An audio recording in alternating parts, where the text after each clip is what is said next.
This isn't permanent marker. I have got one in my bag inside because I borrowed one from work for this purpose. I'm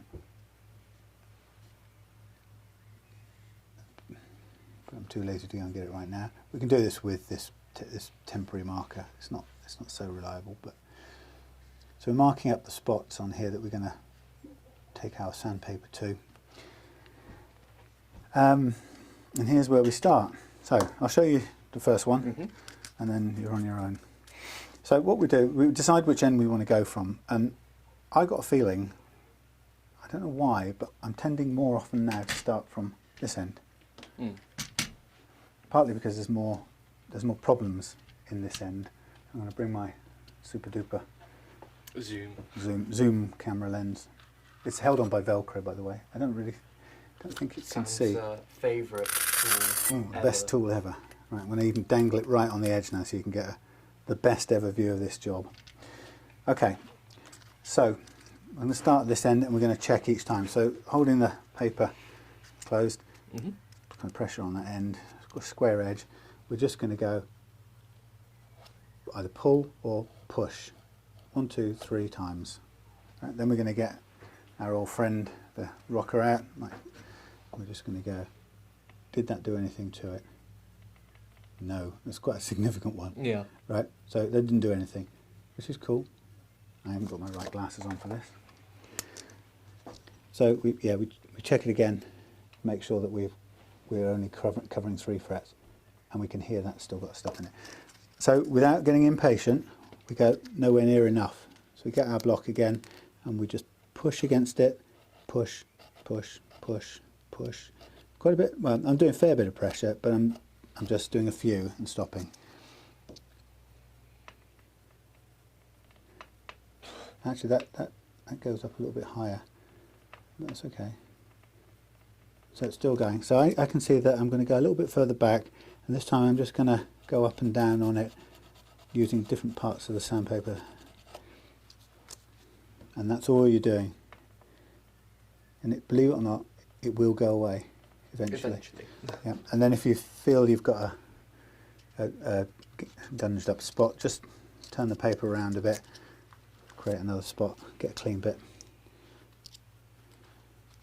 And you can hear it when it bites for the first time. It's quite a bit chunkier. A few scrapes with that. This is where you put on your favourite radio program or something, and with your music. And the discipline is you've just got to sit with this and do this until you've taken it down. And it's so much better to do it in tiny stages. It's nearly there.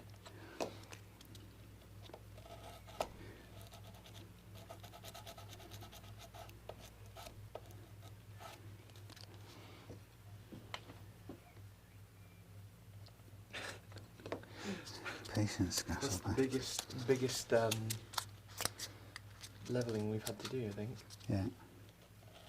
Yeah, it is quite big. But you know, all you're doing is you know the extent of it because you've marked it up, and each time you do it, you know you haven't got there yet, so you haven't done any damage. It's getting there. In fact, it's there at the edge, taking as much as I need to off the edge. It's just this tiny bit on the next bit. Actually, this is now lying to me. Actually, this is saying it's done, Thomas. Let me just check my sanity here. Yeah, have a check of that little bit there. So it was just to make sure it was a little bit longer we did there. We need to mark up. If we do any changes, mark it up. So just have a check.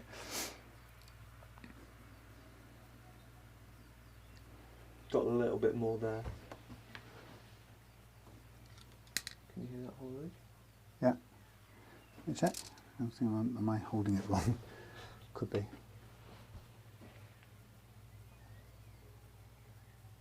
Wow. That's minuscule. Yeah, you're right. It is, but it's so. You could get away with just leaving that, but it is technically. You're right. It's a little bit there.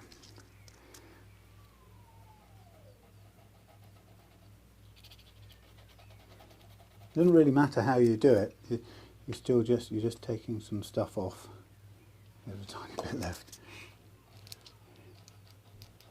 It's tedious work, but it does make a difference. Yeah, and if the problem is with all of the stuff, if you get to a place where you get tired of this, or you're not in this this isn't your temperament, and you start trying to do it too quickly, that's when you make a mistake.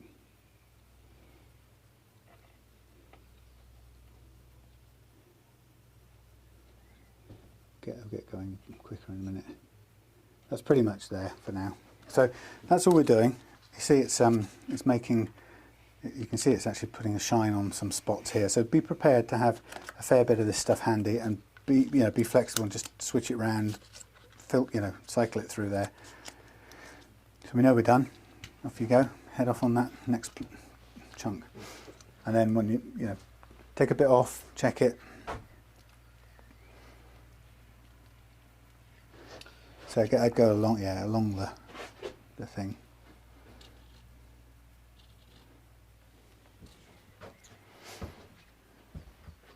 I think what happens is when you do it more and you get more experience of it, you start to know how much comes off at a time and the kind of force you can use or should use with it.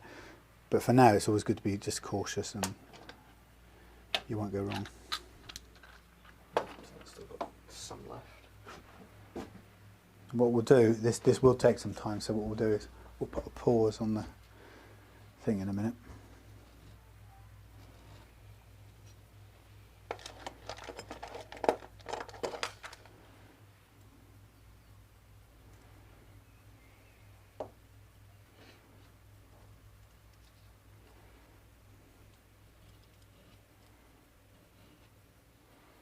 And you've got your green lines as a guide, so you're never grinding outside of that. I mean, if it wasn't about having a hands-on experience of this, we could take this file and we'd pretty much clear the whole area up here. But my feeling is, if you use this file, you've got to use it on the whole. Which then could also cause another problem with it. Well, it gives you more cleaning up to do. Yeah. You take a bit off everything then, but that means you then got to dress every fret. This way, we just end up with only the frets. This one seems to be going all the way. Well, once you've... Which one are you looking at? This one here seems to go... Oh, the top bit. Is it increased? Oh no, that was just my imagination. Okay. I mean, if it increases in scope because you've done the one before and it's changed the lay of the land, then just mark it up. And then what we're doing, in the sense, we're doing everything with reference to the first fret we did, which is probably how if you were going to do this to perfection, it's probably the way you do it. Yeah. You'd literally do the first available fret that you could get with your rocker, mark it up, do it, and then check the next one, mark it up, do it, then check the next one. But in my experience, this is a fairly good guide, so long as you do another check afterwards.